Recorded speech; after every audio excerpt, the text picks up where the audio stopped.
Baik, kali ini saya akan membacakan resume saya yang ketiga, berjudul Hukum dan Kepastian. Yang pertama, makna hukum dan kepastian. Berikut ini beberapa pendapat berkaitan dengan pengertian hukum, yaitu yang pertama, menurut Smith. Smith memberikan penjelasan bahwa hukum seyogyanya dilihat sebagai sebuah jaringan atau network yang memiliki posisi atau kedudukan sederajat dengan disiplin lain. Karena itu, hukum harus memiliki kemampuan yang minimal setara dengan disiplin lain sehingga dapat menyelesaikan problem baik ke dalam maupun keluar. Yang kedua, pandangan kaum positif. Hukum dipandang sebagai wujud konkret dari segala sesuatu, asas, kaidah, atau aturan yang hadir dalam pandangan dan pikiran. Yang ketiga, ada juga yang mengertikan hukum adalah suatu norma yang di dalamnya ada perintah, ada larangan, dan ada sanksi, serta diciptakan oleh instansi yang berwenang. Yang keempat, para penganut aliran legisme menganggap bahwa hukum adalah undang-undang, dan ada juga yang berpendapat bahwa hukum adalah apa yang diputus oleh hakim di pengadilan.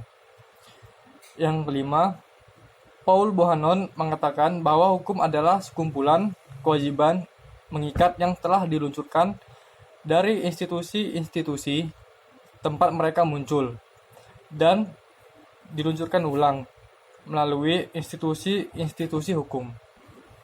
Secara garis besar, hukum dapat dibedakan menjadi dua kelompok, yaitu hukum tertulis dan hukum tidak tertulis. Yang pertama, hukum tertulis. Hukum tertulis atau hukum formal adalah hukum yang sudah dikodifikasikan atau dibukukan dalam suatu peraturan perundang-undangan, seiring juga disebut sebagai hukum positif, yaitu hukum yang berlaku saat ini, di tempat ini, dan dikeluarkan oleh lembaga yang berwenang. Lalu yang kedua, hukum tidak tertulis. Dimaknai sebagai hukum yang tidak tertulis atau belum dikodifikasikan, atau juga hukum yang hidup dalam masyarakat, tetapi sifatnya juga mengatur kehidupan manusia dan subjek hukum lainnya. Bahkan dapat juga dijadikan sumber hukum oleh hakim dalam memutus perkara-perkaranya, manakala sumber hukum tertulis tidak ada atau belum diatur. Hubungan antara hukum dan kepastian.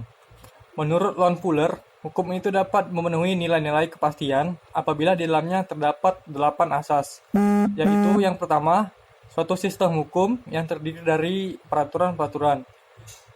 Yang kedua, peraturan tersebut dimunculkan ke publik. Yang ketiga, tidak berlaku surut, karena akan merusak integritas.